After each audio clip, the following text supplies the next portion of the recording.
Hallelujah. अपने पड़ोसी को बोलो ध्यान से सुन, क्योंकि विश्वास सुनने से पैदा होता है और सुनना मसीह के वचनों से। आमीन। चाहे आप टेस्टिमनी सुन रहे हो, वो भी एक तरह का वचन है इनडायरेक्टली फॉर्म में। चाहे आप सॉन्ग्स को सुन रहे हो और गा रहे हो, अगर वो सॉन्ग्स पवित्र आत्मा के द्वारा जन्मे हैं, इंसान की उसमें दखल कम है और पवित्र आत्मा की ज़्यादा है, तो वो भी आपकी लाइफ में डिलीवरेंस को पैदा करते हैं और विश्वास को पैदा करते हैं। जब भी आप रियल वर्शिप करेंगे, आप हीलिंग को अपने अंदर आता हुआ देखेंगे, छुटकारे को आता हुआ देखेंगे। हालेलुया। याद रखो, परमेश्वर ने एक हमें स्ट्रक्चर दिया है और उस स्ट्रक्चर के अंदर, एक उस बिल्डिंग के अंदर परमेश्वर ने हमें हर प्रकार की आशीष दी है। अगर मुझे आत्मिक आशीष चाहिए तो जिस तरह आप मॉल में जाते हैं, जो बड़े बड़े मॉल आज खुल रहे हैं, उसमें अगर आप जाएंगे आपको दुनिया का हर सामान मिलता है। आपको मेकअप का सामान चाहिए मिलता है, आपको कपड़े चाहिए मिलते हैं, आपको घड़ियाँ चाहिए मिलती हैं, आपको शूज़ चाहिए, आपको बच्चों के कपड़े चाहिए, आपको दुनिया की हर चीज़ उसके अंदर, मोबाइल से लेके, सुई से लेके, धागे से लेके, गाड़ियों से लेके, सब कुछ वहाँ मिलता है। तो परमेश्वर ने एक ऐसा स्ट्रक्चर, एक ऐसा स्पिरिचुअल मॉल हमारे लिए बनाया है कि उसके अंदर सारी चीज़ें हैं। उसके अंदर आत्मिक आशीष है, उसके अंदर शारीरिक ब्लेसिंग्स हैं। अगर आप देखेंगे बाइबल में, तो परमेश्वर ने अब्राहम को सिर्फ आत्मिक आशीष देने का वायदा नहीं किया। परमेश्वर ने अब्राहम को दुनियावी और आत्मिक दोनों आशीषें देने का वायदा किया है, क्योंकि ये दुनिया जो बनाई है, ये शैतान ने नहीं बनाई, ये परमेश्वर ने बनाई। और इस दुनिया की सारी आशीषें जो हैं, जो परमेश्वर ने बनाई। जब परमेश्वर ने सोना धरती पर बनाया, तो परमेश्वर, शैतान ने नहीं बनाया, वो परमेश्वर ने बनाया। जब मैं अफ्रीका में था, तो सोने की खदानों को जब मैं देखने के लिए गया, तो मिट्टी में छुपा होता है सोना, चट्टानों में छुपा होता है। आप उस मिट्टी को निकालते हो, आप पानी के अंदर लेके जाते हो, आप उसे छानते हो, मिट्टी अलग हो जाती है, सोना अलग हो जाता है। ये सारी चीज़ें परमेश्वर ने बनाई। तो परमेश्वर ये चाहते थे, अब्राहम से ये बात हमें मालूम होती है कि एक इंसान जो परमेश्वर को मानने वाला है, वो दोनों आशीषों में भरपूर हो। वो आत्मिक आशीषों में भी भरपूर हो और वो दुनियावी आशीषों में भी भरपूर हो। इसलिए प्रभु यीशु मसीह ने ये भी कहा था कि अगर तू पूरी दुनिया को हासिल कर लेगा और अपने प्राण को खो देगा, तो तुझे क्या हासिल होगा। यानी अगर दुनिया की आशीषें तेरे पास आ जाएं, लेकिन आत्मिक तू अंधा हो और नरक का भागी बन जाए, तो तेरे उस दुनिया में धन कमाने से कोई भी फायदा नहीं होगा। लेकिन बाइबल ये भी कहती है कि परमेश्वर ने हमसे वायदा किया है कि वो आत्मिक और शारीरिक हर प्रकार की आशीषें हमें देगा। तो वो देगा कैसे? तो उसके लिए परमेश्वर ने वचन को लिखा, परमेश्वर ने वचन को बनाया। वचन में ये लिखा है कि परमेश्वर को क्या पसंद है, किस घटना के ऊपर परमेश्वर ने क्या रिएक्शन दिया, किस तरह से परमेश्वर नाराज हुआ, किस तरह से परमेश्वर खुश हुआ, किस तरह से लोगों ने बरकत पाई, किस तरह से लोगों ने अपनी बरकत को खोया, सब बाइबल में लिखा हुआ है। नहीं तो आज ये हज़ारों साल पुरानी जो पुस्तक है, हमें पढ़ने की ज़रूरत नहीं है। जब कुछ लोग क्रिश्चियन लोगों को पूछते हैं, आपने बाइबल पढ़ी हुई है? हाँ, मैंने बाइबल पढ़ी हुई है, सारी बाइबल पढ़ी हुई है। सन 1987 में मैंने सारी बाइबल पढ़ी हुई है। उन्हें ये समझ नहीं आता कि परमेश्वर ने वचन इसलिए लिखा है कि अपनी रोज़ की ज़िंदगी में हम इसे लागू कर सकें, और ये वचन ही हमारी हेल्प करता है, और ये वचन ही हमें रोशनी देता है कि हमें अपने बिजनेस में, अपनी हाउस में, अपने घर में, अपनी डेली लाइफ में हमें किस तरह से जीना है, किस तरह से हम जयवंत जीवन जी सकते हैं, सक्सेसफुल जीवन जी सकते हैं, बिना स्ट्रेस, बिना स्ट्रगल के भी हम अपनी लाइफ को बिता सकते हैं। ये सारा कुछ वचन में लिखा हुआ है। इसलिए एक बार बाइबल पढ़ लेने से, या बाइबल आपने सुनी हुई है, या आपने बाइबल का कोर्स किया है, या आपने पास्टर का कोर्स किया हुआ है, ये आपको एलिजिबल नहीं करती कि आप परमेश्वर के नज़दीक हैं, या परमेश्वर के वचन को जानते हैं, या करंट परिस्थिति में आपके रिलेशन परमेश्वर के साथ स्ट्रॉन्ग हैं और आप उसकी विल को जो अभी आपकी लाइफ में है आप समझते हैं। वो तभी हो सकता है अगर आप रोज़ परमेश्वर के साथ अपने संबंधों को कायम करें। तो थर्सडे कौन कौन आया था? वीरवार कौन कौन आया था? कौन कौन नहीं आया? हाथ खड़ा करो। तो थर्सडे का वचन जरूर सुनना घर जाकर। उसमें मैंने एग्जाम्पल दिए कि किस तरह से मैंने जब इंजीनियरिंग के एग्ज़ाम दिए थे तो एंट्रेंस एग्ज़ाम होते थे, तो जो नंबर जिसके ज़्यादा आते थे उसको सीट मिलती थी, जिसके कम आते थे उसको पेड सीट मिलती थी। पेड सीटें भी थोड़ी होती थी, सिर्फ कुछ ही सीटें होती थी। तो जब मैंने एग्ज़ाम दिए इंजीनियरिंग के एंट्रेंस के, तो मेरा पंजाब में कुछ 100 में रैंक आया, बड़ा हाई बढ़िया रैंक आया। तो मुझे फ्री सीट गवर्नमेंट ने दी थी और मैं फ्री पढ़ा हुआ इंजीनियरिंग, सिर्फ 200 रुपये महीना फीस थी। लेकिन जब मेरे बाकी दोस्त थे वो फेल हो गए थे, और जब मैं कॉलेज गया तो वहाँ पे 1.5 लाख 90 हज़ार 1.25 लाख रुपए दे के भी लोगों ने एडमिशन हासिल की थी। उसे पेड सीट बोलते थे। तो आत्मिक जिंदगी भी ऐसी ही है।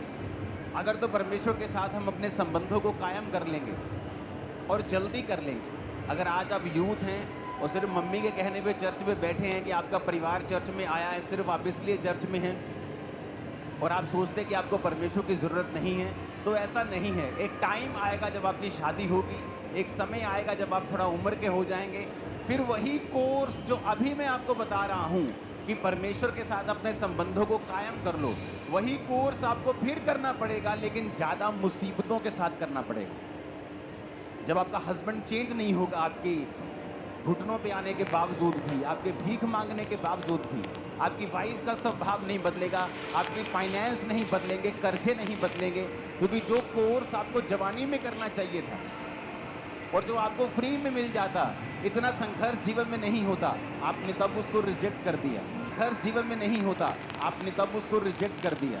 आप पढ़े नहीं, और उन बच्चों की तरह जो मेरे साथ थे और पेड सीट पे देके, पैसे लाखों रुपए देके सीट को हासिल किया था, फिर आप उनमें आ जाएं कि आप वही कोर्स करेंगे जो पहले फ्री मिल रहा था, लेकिन बाद में ज़्यादा चिंता, ज़्यादा आंसुओं के साथ और ज़्यादा संघर्ष के साथ। तो कोर्स तो करना ही पड़ेगा, ये तो पक्की बात है। इसको तो अवॉइड नहीं कर सकते आप, क्योंकि वचन कहता है कि थोड़े थोड़े सालों के बाद अकाल हमेशा पृथ्वी पे आया है। कभी कोविड के रूप में, कभी विश्व युद्ध के रूप में, कभी बीमारियों के रूप में, कभी महामारियों के रूप में। तो ये आपको मेक श्योर करना पड़ेगा कि आपके संबंध जो परमेश्वर के साथ हों वो मजबूत हों। ऊंची आवाज में हालेलुया बोलो। अब एक बात हमें समझने की ज़रूरत ये है कि परमेश्वर ने एक स्ट्रक्चर जो बनाया है उसको हम तोड़ नहीं सकते। उसी स्ट्रक्चर में रहकर ही हम आशीष को हासिल कर सकते हैं।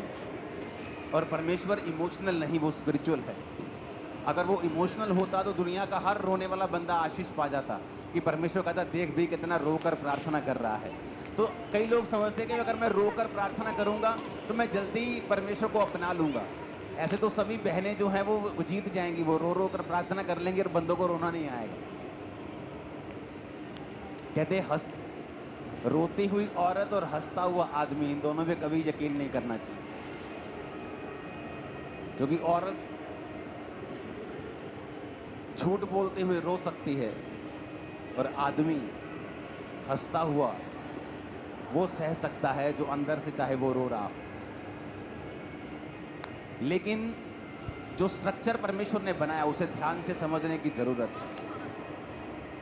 परमेश्वर ने कहा अब्राहम अपने पिता, घर, कुटुंब, परिवार, एरिया सब छोड़ के मेरे पीछे आ जा और मैं तुझे आशीष दूंगा।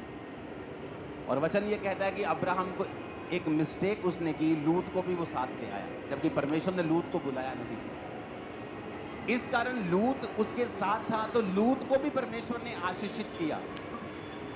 जब एक कोयला अंगीठी में चला जाता है, बलती हुई अंगीठी में चला जाता है, वो भी बलने लगता है, वो भी आग पकड़ लेता है और गर्म हो जाता है। और जब उस कोयले को आप अंगीठी से बाहर निकाल कर कहीं दूर रख दें, थोड़ी देर के लिए वो भी जलता रहता है, लेकिन वो उतना नहीं जल सकता जितनी अंगीठी में बाकी कोयले जल रहे हैं। तो लूत जब आशीषित हो रहा था, उसे लग रहा था कि वो भी अब्राहम की तरह ही विजडम वाला बंदा है, उसको भी परमेश्वर ने बरकत दी है और वो भी आशीषित हो रहा है। और वचन ये कहता है कि परमेश्वर उसे इसलिए आशीषित कर रहा था क्योंकि वो लूत अब्राहम की अगुवाई के नीचे, उसकी अधीनगी के नीचे अपने जीवन को बिता रहा था। और एक दिन बाइबल कहती है लूत और अब्राहम के चरवाहों में झगड़ा हुआ और अब्राहम ने बुलाकर कहा, लूत ये अच्छी बात नहीं कि तुम झगड़ा करो, इसलिए तुम चले जाओ, लेकिन मैं ये चाहता हूं कि तुम जिस जगह को चुन लोगे पहले तुम चुन लो, फिर बाद में मैं चुनूंगा। ऐसा ना हो कि तुम बोलो कि तुम बड़े हो, आपने पहले अच्छा इलाका चुन लिया, मैं छोटा हूं, आपने मेरे ऊपर गंदा इलाका थोप दिया। तो बाइबल कहती है लूत ने जो आंखें उठाकर देखा और जो सिंचाई तरी हुई थी, जो पूरी तरह से हरी थी, उसने अपनी भेड़ बकरियों के लिए वो चुन ली।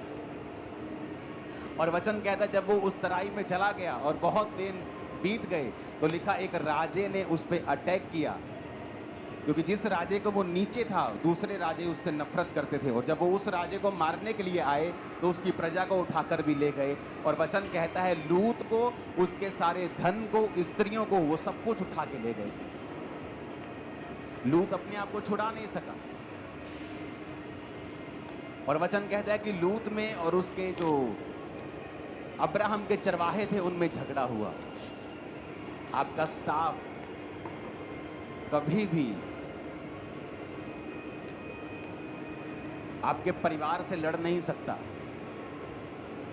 जब तक आप अपने परिवार की चुगलियां अपने स्टाफ से नहीं करें। कितने मेरी बात को समझ रहे हैं? ऐसा नहीं था कि लूत को मालूम नहीं था, ऐसा नहीं था। चुगली आती थी लूत के पास और लूत उसमें आग डालता था। अच्छा, बॉस, अब्राहम के चरवाहे ना तेरी भेड़ों को अच्छी जगह नहीं जाने देते, अच्छी चरगाहों में नहीं जाने देते, अपनी अपनी भेड़ों को वहां रखता है, इसलिए अब्राहम ज्यादा बढ़ रहा है, वो तुझसे जेलसी करता है। अच्छा, एक दिन में आदम गिर, एक दिन में हवा नहीं गिर गई, रोज शैतान उससे बात करने के लिए आता था। एक दिन में कोई पाप में नहीं गिरता, रोज शैतान उससे धीरे धीरे बात करता है उसको गिराने के लिए। और वचन कहता है कि लूत भी उसमें शामिल था, नहीं तो लूत कहता ए चरवाहो इधर आओ, आज के बाद अगर तुम उसके चरवाहों से झगड़े तुमको सस्पेंड कर दूंगा। वो कभी झगड़ते नहीं, क्योंकि ये लूत का भी उसको बैकअप था, लूत का भी उसको हाथ था, तभी वो झगड़ते थे। और वचन कहता है अब्राहम ने जब उसको लूत को अलग कर दिया, जब लूत फंसा और एक राजा उसे उठा के ले गया, लूत अपने आप को छुड़ा नहीं सका। और बाइबल कहती है 318 व्यक्ति जो कि युद्ध में निपुण किए थे अब्राहम गया और लूत को छुड़ा के लेके आया। उन राजाओं को मार के लेके आया जो राजा दूसरे राजाओं को मार के आए थे, जो बड़े बड़े राजाओं को मार के आए थे। उन बड़े बड़े राजाओं को मारने वाला अब्राहम था। गूंज कम कर, आवाज बढ़ा, ऊंची आवाज में हालेलुया बोलो जरा। आप इमेजिन करो, बड़े बड़े राजाओं को एक राजा ने मार दिया, और जिस राजा ने बड़े बड़े राजाओं को मार दिया, अब्राहम गया और 318 बंदे लेके उस राजा को मार दिया जिसने बड़े बड़े राजाओं को मारा था। और इमेजिन करो, लूत को तब भी अकल नहीं आई, उसने तब भी ये नहीं समझा कि ये मेरा मेंटर है। मैं आशीषित था अपने मेंटर की वजह से, मैं आशीषित था अब्राहम की वजह से। नहीं तो अगर जब ये हमला हुआ, अगर मुझ पे अनॉइंटिंग मेरी अपनी होती तो मैं क्यों नहीं अपने आप को छुड़ा पाया। और वचन कहता है वो फिर भी अकलमंद नहीं बना और फिर भी जाके सदोम और अमोरा जैसे देशों में रहने लग गया। उसे फिर भी अकल नहीं आई कि अब्राहम ने मुझे छुड़ाया है, मेरे पल्ले कुछ नहीं है, मैं क्यों नहीं जाकर माफी मांग लूं। और वचन क्या कहता है, थोड़े साल के बाद जब परमेश्वर ने सदोम अमोरा को नाश किया, अब्राहम तो बच गया, लूत की सारी कमाई, लूत के जो थे बहनोई के जो सारे बच्चे थे, बहनोई नहीं उसका जो क्या बोलते हैं संबंधी, वो मर गए, लूत की सारी प्रॉपर्टी मर गई, लूत के सारी भेड़ बकरियां मर गई, लूत की पत्नी नमक का खंबा बन गई, लूत की सिर्फ बेटियां बची और उन्होंने भी पाप किया और पाप के द्वारा मोआब जाति को पैदा किया। कितना महत्व है एक क्रिश्चियन व्यक्ति की लाइफ में कि वो एक अनॉइंटेड अम्ब्रेला के नीचे रहे, एक अनॉइंटेड संगति के नीचे रहे, एक मेंटर के नीचे रहे, ताकि परमेश्वर उसे ब्लेस कर सके। मैं हजारों लोगों को जानता हूं ऐसे जितना उनके मेंटर ने उन्हें ब्लेस किया था आज से 6 साल 8 साल पहले, आज भी वही कुछ उनके पास है और कुछ नहीं है उनके पास। तब भी उनकी आंखें नहीं खुल रही, क्योंकि जिस तरह शैतान ने लूत की आंखों को बंद कर दिया था, उसी तरह परमेश्वर ने उनकी आंखों को बंद कर रखा है। जब लूत को ये बात समझ आई कि जो आशीष मेरी लाइफ के ऊपर थी वो अब्राहम की वजह से थी, नहीं तो जब सदोम और अमोरा नाश हुए और परमेश्वर ने अब्राहम को दर्शन देके कहा कि जो बात मैं कर रहा हूं क्या अब्राहम से छुपा के रखूं, लूत को क्यों नहीं कहा? क्योंकि कुछ बुलाहटें ऐसी होती हैं उनको आप चैलेंज नहीं कर सकते। बाइबल कहती है मूसा ने जब शादी की तो बाइबल कहती है कि मूसा की बहन और उसके भाई ने उसका विरोध किया। वो भी नबी थे, परमेश्वर उनसे बात करता था, लेकिन जब उन्होंने मूसा का विरोध किया परमेश्वर ने उसकी बहन मरियम को कोड़ी कर दिया। और वचन कहता है कि वो 7 दिन तक कोड़ी रही। सिर्फ हारून के कहने पर उसका जो पनिशमेंट थी वो जल्दी माफ कर दी गई, नहीं तो वो जल्दी माफ भी ना होती। हालेलुया। तो परमेश्वर ने बताया कि तुम मेरी मैनेजमेंट के साथ कभी लड़ नहीं सकते। जो मैंने मैनेज किया है, जो मैंने बढ़ाया है, जो मैंने ऊंचा किया है, जिसको मैंने स्थापित किया है, तुम कभी भी उसके खिलाफ जाकर कामयाब नहीं हो सकते, क्योंकि वो मेरा ठहराया हुआ है। अगर वो कोई गलती करेगा तो मैं उसके साथ सीधा कांटेक्ट करके उसको सीधा करूंगा, लेकिन तुम्हें उसको सीधा करने नहीं दूंगा। जिस तरह पंजाबी में कहते हैं कि मां मार लेंदी है पर मारन, बोलो मारन, पता है ना कहावत का कि मां मार तो लेती है अपने बच्चों को जितना मर्जी वो गलत हो, लेकिन मारने नहीं देती दूसरे किसी को। उसी तरह से परमेश्वर अपने अभिषिक्तों को मार लेता है, खुद सीधा कर लेता है, लेकिन किसी को वो सीधा करने नहीं देता। और परमेश्वर ने एक स्ट्रक्चर ठहराया है, उस स्ट्रक्चर के बाहर जाकर आप आशीष नहीं ले सकते। आप जितनी मर्जी आप वचन के सहारे ले लो, आप जो मर्जी कर लो, जो परमेश्वर ने ठहराया है आप उसे कट नहीं कर सकते, आप उसे कैंसिल नहीं कर सकते, आप उसे रिप्लेस नहीं कर सकते। वो खुद बंदा अपने आप को रिप्लेस कर ले पाप के कारण तो वो अलग बात है, लेकिन कोई व्यक्ति उसे रिप्लेस नहीं कर सकता, परमेश्वर ने जिसको ठहराया है। आज बहुत सारी कलीसियाएं आशीषित इसलिए नहीं है क्योंकि उनका एक मेंटर नहीं है। हर जगह जाती, हर मीटिंग में जाती, हर जगह जाती, हर वचन को सुनती, हर प्रचार को सुनती, कंफ्यूज रहती, कहीं एक जगह टिक के नहीं रह पाते। वो कंपेयर करने लग जाते हैं एक को दूसरे से, दूसरे को तीसरे से, और उन्हें ये नहीं मालूम होता कि हो सकता है तुम्हारा मेंटर परफेक्ट ना हो, लेकिन उसकी अनॉइंटिंग परफेक्ट है जो उसके सिर पे परमेश्वर की मंडरा रही है। और जो परमेश्वर ने उसको विजडम दी है, जो काम दिया और कॉलिंग दी है, वो परफेक्ट है और उस काम में वो जाएगा और आशीषित होगा। और जो लोग उसके साथ और नीचे होंगे वो भी आशीषित होंगे। कितने इन बातों को समझ रहे हैं? इसलिए बाइबल कहती जब एलिया ने एलीशा को कहा कि चला जा, मुझे तेरी जरूरत नहीं, वचन कहता कि वो और किसी चेले के पास नहीं गया कि ठीक है तू अगर प्रॉफिट है तो मैं किसी और के पास चला जाऊंगा, लेकिन वचन कहता उसने कहा तेरी शपथ यहोवा की शपथ मैं तुझे नहीं छोड़ूंगा, क्योंकि परमेश्वर ने जो मुझे आशीष देनी है वो तेरे द्वारा ही देनी है। और बहुत से लोग स्पिरिचुअल महत्व को नहीं समझते हैं, बहुत से लोग स्पिरिचुअल वैल्यूज को नहीं समझते हैं, बहुत से लोग इस पेड़ को, इस मैनेजमेंट को नहीं समझते हैं जो परमेश्वर ने ठहराई है। इसलिए बाइबल कहती है भविष्यद्वक्ताओं और प्रेरितों की नींव के ऊपर, बाइबल कहती है प्रेरितों और भविष्यद्वक्ताओं की नींव के ऊपर तुम्हारी कलीसिया का जो नींव है वो प्रेरितों और भविष्यद्वक्ताओं के ऊपर रखी गई। हालेलुया। वचन कहता है उचित समय के ऊपर परमेश्वर तुम्हें बढ़ाएगा, लेकिन उससे पहले कहता है दीनता से उसके बलवंत हाथ के नीचे रहो। इस दुनिया की अगर सबसे ग्रेटेस्ट बुक मैं किसी को मानता हूं, बाइबल एक सिंपल बुक नहीं है, ये तो हमारा एक पवित्र मुंह है परमेश्वर का, ये तो बोल है परमेश्वर का। इस दुनिया की सबसे greatest book, one of the greatest मैं मानता हूं बाइबल को, टेक बाइबल। टेक बाइबल ऐसी बाइबल है जहां पर आपको 99% चीजें आपको परफेक्ट मिलती है।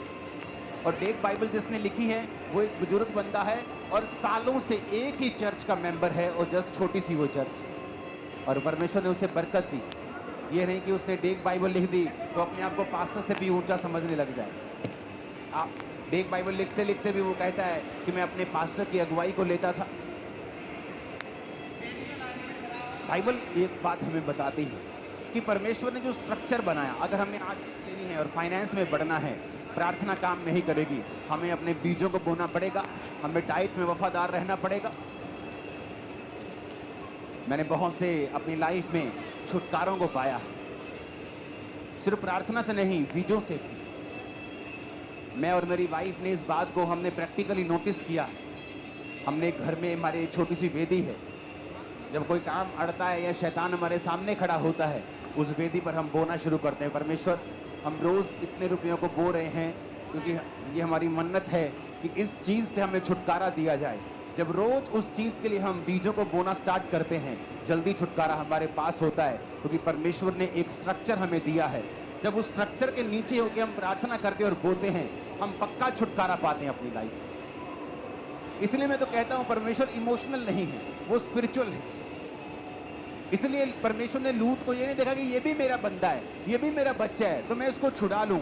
लेकिन वचन कहता है अगर आप में वो मसा नहीं है तो परमेश्वर आपके साथ नहीं होता उस असाइनमेंट के विषय में या उस घटना के विषय में जो लूत के साथ हुई। और बाइबल कहती है उस राजा उसे बंदी बना के ले गए, तब लूत अपने मसे से अपने आप को छुड़ा नहीं पाया। छूटने के लिए फिर उसे अब्राहम का साथ चाहिए था, छूटने के लिए फिर उसे अब्राहम की अनॉइंटिंग चाहिए थी, और फिर वो अब्राहम के कारण ही छूटा। लेकिन फिर भी अकल नहीं आई कि अब्राहम को बोले कि मुझसे गलती हो गई, मैं आपके कारण आशीषित हुआ था, आप मुझे जहां रखेंगे मैं रखने के लिए तैयार हूं। ऊंची आवाज में हालेलुया बोलो। कैसे आप आशीषित होते हैं? आप एक चर्च हैं, मैं आपका अगुआ हूं, परमेश्वर मुझसे बात करता है, मुझे ये काम करना है, आने वाले समय में ये काम करना है, मैं आपको वो दर्शन बताता हूं। आप उस दर्शन के लिए प्रार्थना करते हैं। कोई उस दर्शन के लिए लगातार बीजों को बोता है, कोई लगातार उपवास में चला जाता है, कोई काम में चला जाता है। आप उस दर्शन को पूरा करते हैं जो परमेश्वर ने कहा। इस वजह से कि आप परमेश्वर के दिए हुए वचन को पूरा कर रहे हैं, परमेश्वर आपको आशीषित करता है। सिर्फ वो आपको इसलिए आशीषित नहीं करता कि आप क्रिश्चियन हैं, वो आपको इसलिए आशीषित करता है कि क्रिश्चियन होने के बाद आपने भी अपनी बुलाहट को पहचान लिया है। अब्राहम की बुलाहट थी परमेश्वर के पीछे चलना, लूत की बुलाहट थी कि अब्राहम के पीछे चलना। जब तक आप अपनी बुलाहट को नहीं पहचानते हैं, आपकी लाइफ में ब्लेसिंग्स कभी नहीं आती।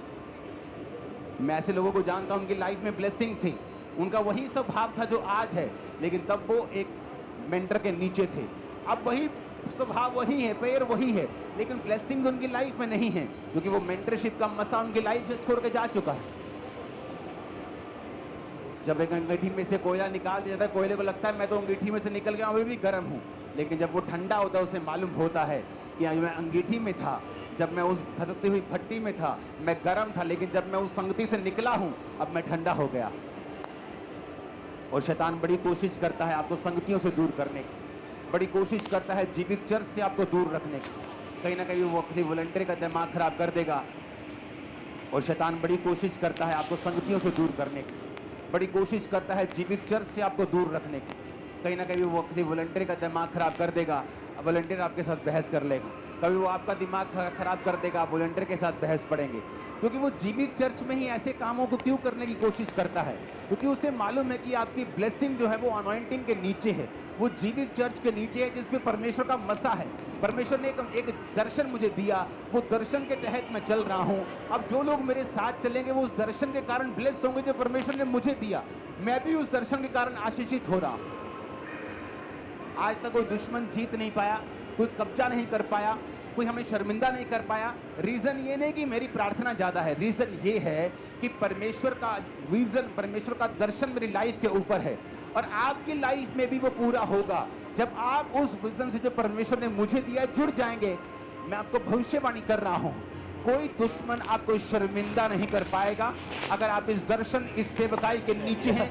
कोई शैतान आपको शर्मिंदा नहीं कर पाएगा अगर आप इस विजन के नीचे। मैंने कहा आमीन। मेरे को ऊंचे वाला चाहिए चर्च। Hallelujah, hallelujah. और यही परमेश्वर ने बनाया है। आप जिसे मैं भी चाहूं तो इसे अलग नहीं कर सकता। मैं चाहूं कि प्रभु मुझे सेवा नहीं करनी, मैं बिजनेसमैन बन जाता हूं, करोड़ों रुपया कमाऊंगा तभी चर्च को सपोर्ट करूंगा, तो परमेश्वर का अगर नहीं, उस स्ट्रक्चर में मैंने तुझे नहीं बनाया। तेरी बुलाहट अलग है। किसी की बुलाहट है काम करना, किसी की बुलाहट है अधीन रहना, किसी की बुलाहट है गाना, किसी की बुलाहट है काम करना। आपकी आशीष बड़ी तगड़ी है अगर आप अपनी बुलाहट को पकड़ लेंगे और लगातार उसमें बने रहेंगे और खड़े रहेंगे। ऊंची आवाज में हालेलुया बोलो जरा। ठंडा ना परमेश्वर आपको स्पिरिचुअल करना चाहता है क्योंकि वो आपकी जनरेशन्स को सुधारना चाहता है। कुछ लोग इसको जल्दी ले लेते पड़ा कि मैं 2 साल में सेवा में हूँ, मुझे कुछ नहीं हासिल हुआ, मेरे तो घर अभी भी तंगी के साथ चल रहा है, मैं 3 साल से सेवा में हूँ। लेकिन परमेश्वर का विजन बड़ा लंबा है, उसका दर्शन बड़ा लंबा है। क्योंकि अगर आप सेवा में खड़े रहना चाहते हैं, अगर आप काम करना चाहते हैं, तो आपको एक बड़ा तगड़ा विजन और बड़ा तगड़ा फेथ चाहिए होता है। और बाइबल कहती है बिना विश्वास उसे प्रसन्न करना अनहोना है। जब आपकी लाइफ आपको फ्रूटफुल नहीं लगती, मेरी भी ऐसी सेवा में मुझे लगता था कि मेरी पर्सनल लाइफ फ्रूटफुल नहीं है क्योंकि मैं चर्च से कुछ लेता नहीं था। लेकिन किस चीज ने मुझे संभाल के रखा कि बाइबल कहती है कि आप बांधृढ़ है क्योंकि मसीह में दी गई मेहनत कभी भी व्यर्थ नहीं जाती। इस वचन ने मुझे संभाल के रखा कि प्रभु में की गई मेहनत व्यर्थ नहीं जाती। मैं किसी इंसान के लिए मेहनत नहीं कर रहा हूँ, मैं परमेश्वर के लिए मेहनत कर रहा हूँ। और परमेश्वर कहता है, कोई इंसान नहीं कह रहा जो भूल जाएगा मुकर जाएगा। परमेश्वर कह रहा है कि उसमें की गई मेहनत व्यर्थ नहीं जाती। ऐसा ही हुआ, परमेश्वर ने मुझे ब्लेस किया, मेरी मेहनत को व्यर्थ नहीं किया। हालेलुया। और अगर आप उत्पत्ति की पुस्तक को मैं पढ़ रहा था, उसकी 10 की 6 आयत में लिखा है, हाम के पुत्र कूस, मिस्र, फूत और कनान। कौन था ये हाम? ये वही बेटा था नूह का जिसने अपने पिता को नंगा देखा था और अपने दोनों भाइयों को आगे बताया कि डैडी नंगा भी आया थे। उन्होंने कहा तू को वेख्या भी नंगा ओनू लो नंगा पिया मैं वेख्या ओनू। वो शराब पी के नंगा पिया थे। और बाइबल कहती 2 बड़े भाई जो मूर्ख नहीं थे, आंखों के ऊपर कंट्रोल था, पीछे की ओर मुंह करके गए और अब वो तौलिया, वो कपड़ा पिता के नंगेपन के ऊपर ढांप दिया उसकी बॉडी में। पिता उठा, दोनों भाइयों ने बताया कि हाम ने तुझे नंगा देखा। उसने कहा हाम का वंश कनान श्रापित हो, शेम के दासों का दास, मेरे बड़े बेटे के दासों का दास इसका वंश बन जाए। उसने ऐसा श्राप हाम को दिया। स्पिरिचुअल लाइफ में एक मोड़ आता है। आप चल रहे होते हैं ना, ट्रेन के 2 ट्रैक चल रहे होते हैं, आगे जाके थोड़े थोड़े टेढ़े होते हैं, थोड़ा सा टेढ़ा ये, थोड़ा सा टेढ़ा ये, पर उनकी मंजिल जमीन और आसमान का फर्क होता है। एक गुजरात पहुंच रहा होता है तो एक बंगाल पहुंच रहा होता है। लेकिन जब अलग हुए थे तो थोड़ा सा ही एंगल फर्क पड़ा था। जब स्पिरिचुअल लाइफ से कोई गिरता है तो एकदम से उसके ऊपर कोई मौत नहीं आ जाती। हो सकता है वो वैसे ही चल रहा हो जैसा पहले चल रहा था, उसकी कारें भी वैसी हैं, उसकी बरकत भी वैसी है, लेकिन समय लगता है। जिस तरह अंगीठी में से कोयला निकालो तो ठंडा होने में टाइम लगता है। और वचन कहता है 13 आयत में लिखा, मिस्र के वंश में लूदी, अनामी, लहाबी, नप्तूही, पत्रूसी, कसलूही, कप्तोरी, कसलूहियों में से पलिश्ती लोग निकले। बड़े ध्यान से सुनने वाला वचन है। आगे बढ़ेंगे 15 आयत को, कनान के वंश से उसका जेठ सिदोन, हित्त जिसे हित्ती बोलते हैं, यबूसी, अमोरी, गिरगाशी, हिच्ची, अर्की, सीनी, अवर्दी, समारी, हमाती लोग भी हुए। फिर वो कनानियों के कुल भी फैल गए। अगर आप ध्यान से पढ़ें बाइबल को तो परमेश्वर ने कहा था, अब्राहम मैं तेरे वंश को कौन कौन से देश दूंगा जिनमें हित्ती, यबूसी, एमोरी लोग रहते हैं। आपने कभी क्वेश्चन नहीं किया अपने दिमाग में कि क्या हुआ ऐसा कि परमेश्वर अब्राहम को कह रहा है कि मैं तुझे कनान के देश दूंगा? कनान के देश के लोगों ने कौन सा पाप किया था? कनान के देश के लोगों से क्या दुश्मनी थी? परमेश्वर पिता को नंगा नहीं देखा था। और कनान के सारे वंश जिसे परमेश्वर ने देने का वायदा किया था वो उसी बेटे से निकले थे जिसने अपने बाप को नंगा देखा था। इतना फर्क कि परमेश्वर ने पूरी जनरेशन श्रापित कर दी जिन्होंने परमेश्वर की सेवा को छोड़ा। जिन्होंने परमेश्वर के हुक्मों को तोड़ा, जो पवित्रताई में जिन्होंने परमेश्वर को फॉलो नहीं किया, पूरे के पूरे वंश को, पूरी की पूरी जनरेशंस को, देशों को परमेश्वर ने श्रापित कर दिया और अब्राहम के वंश को दे दिया। इसलिए मैं कहता हूं, जब आप स्पिरिचुअल लाइन पे चलते हैं, आपको जल्दी नहीं करनी, क्योंकि परमेश्वर आपके वंशों को सोच रहा है, आपको वंशों को आशीषित करने के बारे में सोच रहा है, सिर्फ वो आपके बारे में नहीं सोच रहा। अगर आप स्पिरिचुअल लाइन में चलेंगे, परमेश्वर के पीछे चलेंगे, आप देखेंगे लंबा समय के बाद, 10 साल, 20 साल, 30 साल के बाद, कि एक गहरा और एक बड़ा, आसमान के जितना गहरा बेनिफिट और फायदा आपको और आपके परिवार को हुआ है, और वो नजर आएगा। ऐसा नहीं हो सकता।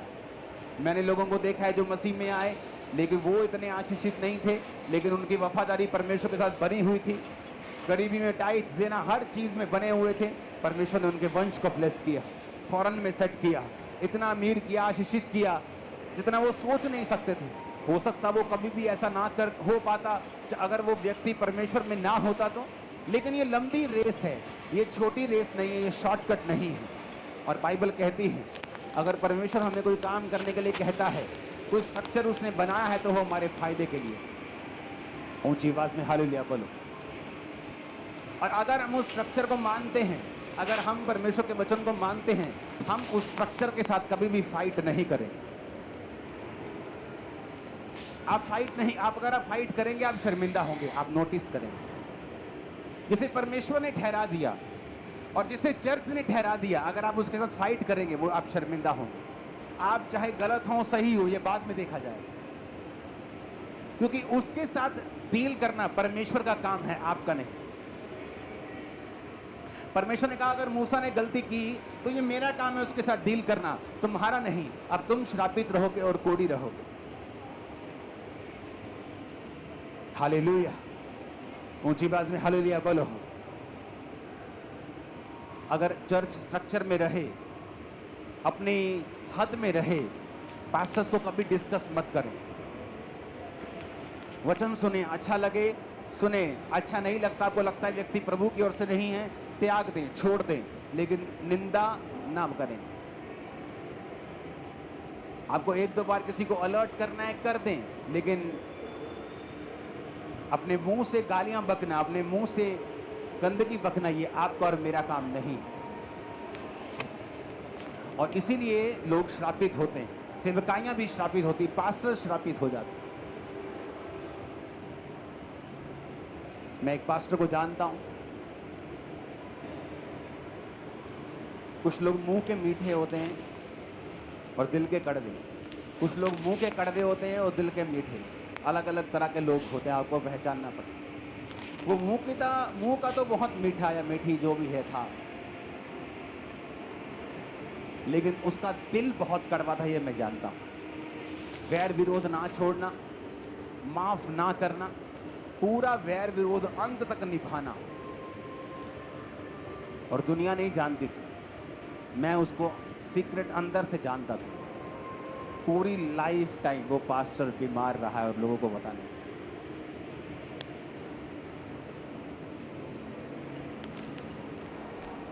फुल सिकनेस, अपनी लाइफ का एंजॉय नहीं कर पा रहा हूं। रीजन, कड़वाहट, विरोध, नाश करने की भावना, जेलसी रखना। अगर किसी को वो नाश कर सकता है तो वो कर देता कब का, कर देती कब का। कर नहीं सका या नहीं सकी, वो बात अलग है। ये प्रभु उसके साथ था जिसको वो नाश करना चाहता था या चाहती थी, लेकिन प्रभु ने उसे क्या दिया? सदा की बीमारी।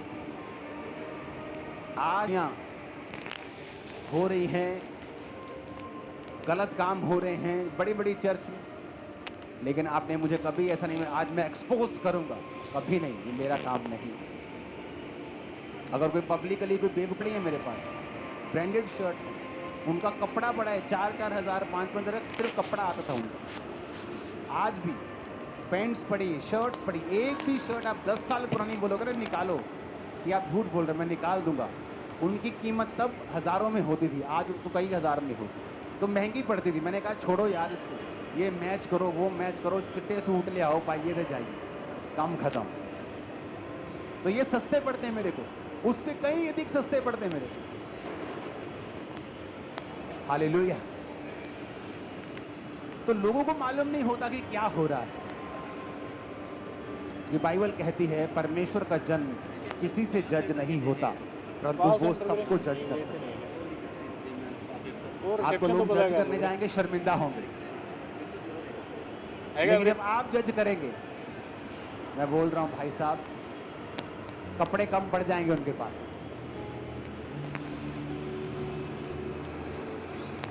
हालेलुया। परमेश्वर ने आपको एक स्ट्रक्चर, एक सिस्टम दिया, उसके नीचे रहने के लिए तैयार हो, संबंध खुदा के साथ बनाने के लिए तैयार हो, परमेश्वर के मैनेजमेंट के नीचे रहने के लिए तैयार हो, खुद परमेश्वर के साथ जुड़ने के लिए तैयार हो। अपने हाथों को उठाओ। Thank you Jesus for. हम कोई पाक रूह के सॉन्ग को गाएंगे, सब जन खड़े हो जाओ।